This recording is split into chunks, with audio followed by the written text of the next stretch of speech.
Aleluia. Aí o médico chegou e falou assim para mim: olha, você toma cuidado porque estourou. Eu falei: não se preocupa, você foi só um canal, quem me operou foi Deus. Ele falou: mas você tem que fazer repouso. Eu falei: não, eu já estou indo embora. Eu saí da clínica na sexta-feira, no sábado peguei o voo, fui para Cuiabá. No domingo eu já estava na igreja testemunhando o milagre de Deus. Aleluia, aleluia. Louvado e engrandecido seja o nome do Senhor. E outras coisas mais que aconteceu, que eu não posso relatar tudo, por causa do tempo. Infelizmente nosso material acabou, nós trouxemos poucos. Mas eu já falei para a irmã, aqueles que quiserem o nosso material, o nosso testemunho completo, vocês dão o seu nome, que a gente manda, semana que vem a gente manda pelo correio, manda pelo PAC, o nosso DVD, que é completo. Nós trouxemos poucos exemplares, vocês nos desculpem, infelizmente acabou. Queridos, nós fomos para Anápolis. Chegando lá em Anápolis, a pastora Gisela, ela trabalha na área de libertação. Após ela ter ministrado sobre libertação, após ela ter falado sobre cura e libertação, ela perguntou para as pessoas, que as pessoas quisessem ter uma experiência com Deus, fosse ali para frente. E ali eu fui. E eu sempre digo, igreja, que experiência não é doutrina. Essa foi uma experiência que eu tive com Deus. Todos nós devemos pedir uma experiência com Deus. Essa foi a minha experiência, vou deixar bem claro. Quando a pastora chamou as pessoas para irem ali à frente, eu estava ali, no meio daquelas pessoas, e os pastores começaram a orar, e os pastores começaram a clamar, e pela primeira vez Deus me mostrou em visão, Deus mostrou um bueiro muito grande, e uma mulher vermelha toda acorrentada, e quando os pastores começaram a orar, aquela mulher foi se derretendo como uma cera, e foi caindo naquele bueiro, e de repente eu vi como se uma luz tivesse saído daquele bueiro. Eu comecei a gritar, eu comecei a chorar, porque naquela noite o Senhor me libertou, naquela noite eu fui liberto do homossexualismo, para a honra e glória do Senhor Jesus. Louvado e engrandecido seja o nome do Senhor. Louvado e engrandecido seja o nome do Senhor. Quando eu voltei para Cuiabá, eu morava com a Valdete no apartamento, no 9º andar. Eu comecei a contar as experiências para ela. A sensação que eu tive era que se eu saísse da janela eu ia flutuar. Aí eu entendi, eu comecei a entender a Bíblia, eu olhava, eu lia, a Bíblia tinha um outro significado, a palavra fazia diferença na minha vida. Aí eu entendi o que diz lá em Mateus 11, do 28 ao 30, a palavra do Senhor lá no livro de Mateus, no capítulo 11, do versículo 28 ao 30, a Bíblia diz assim: vinde a mim, vós que estáis cansados e sobrecarregados, que eu vos aliviarei.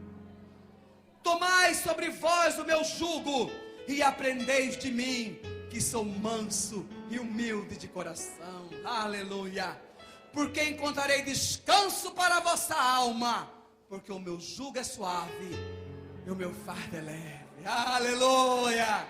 Jesus tirou aquele fardo que me atormentava, Jesus tirou aquele jugo que me atormentava. Queridos, aí eu entendi que ninguém nasce homossexual.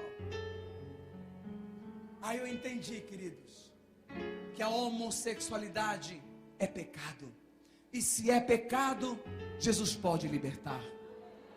Se é pecado, Jesus pode transformar. Romanos, no capítulo 1, do versículo 24 em diante, a Bíblia nos diz assim: pelo que Deus os entregou, as suas concupiscências, os seus corações à imundícia, para desonrarem os seus corpos entre si.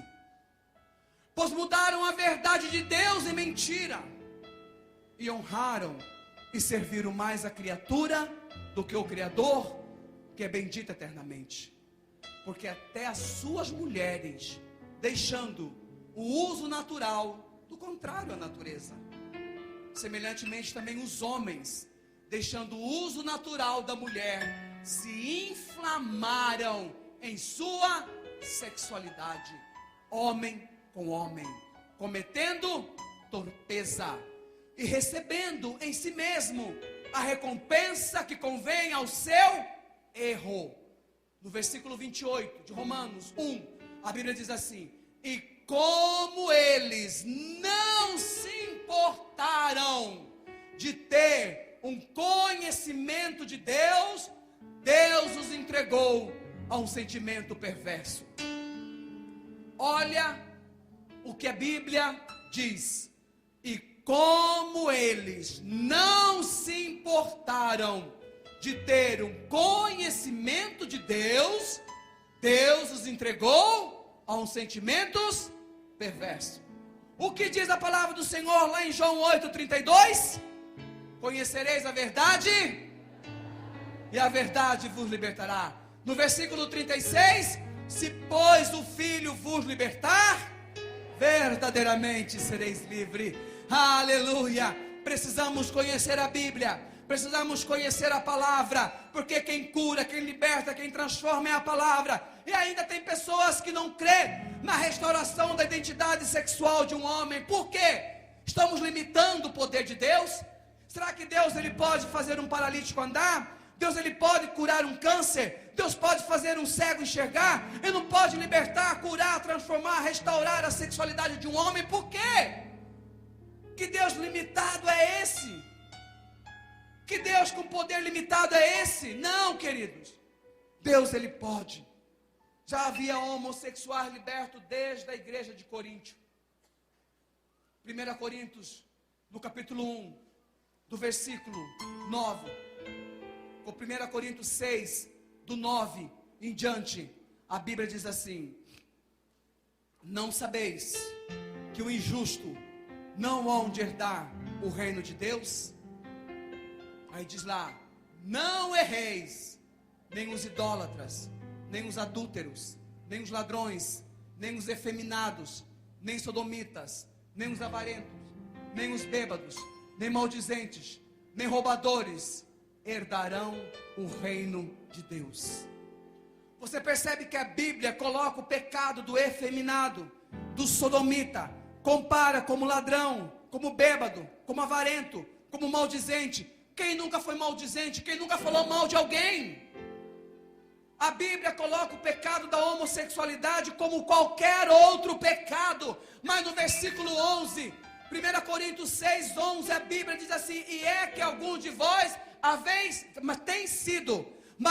sido lavado, mas haveis sido santificado pelo poder que há no nome de Jesus. Aleluia! Jesus pode mudar, queridos. Jesus pode transformar. Nós precisamos conhecer melhor esse Deus transformador da Bíblia. Glória a Deus. Um dia eu fui convidado para dar o meu primeiro testemunho num ginásio. E nesse ginásio tinha mais ou menos umas 3.000 pessoas. Aleluia. Glória a Deus. E naquela noite Deus separou uma pedra preciosa para estar do meu lado. Aleluia. Depois que eu terminei de dar o meu testemunho, vieram várias pessoas me cumprimentar. E aí passou-se alguns dias, eu estava na loja, que eu ainda tinha loja. Eu já tinha tirado o silicone do peito, o cabelo já estava curto, mas ainda tinha a voz extremamente fina. Ainda tem um trejeito muito forte. E de repente chegou ali na loja uma jovem, meiga, tímida, muito bonita. E essa jovem chegou e falou assim para mim: você lembra de mim? Eu estava no seu testemunho. Eu olhei para ela e falei: não, querida, eu não lembro. Pensei comigo, como lembrar se tinha mais de 3.000 pessoas? Aí eu disse para ela assim: nós estamos orando aqui na loja. Estava eu, a minha mãe e mais uma outra, uma mãe de fé que me ajudou muito também na minha caminhada. Eu disse para essa jovem: nós estamos orando, você quer participar da oração? Pode vir. Aquela jovem entrou, participou da oração. Eu perguntei para ela onde ela congregava, e ela falou para mim que congregava numa outra igreja. Eu fiz o convite para ela, ela foi para a igreja onde eu congregava, e ali começou uma linda amizade. Aleluia.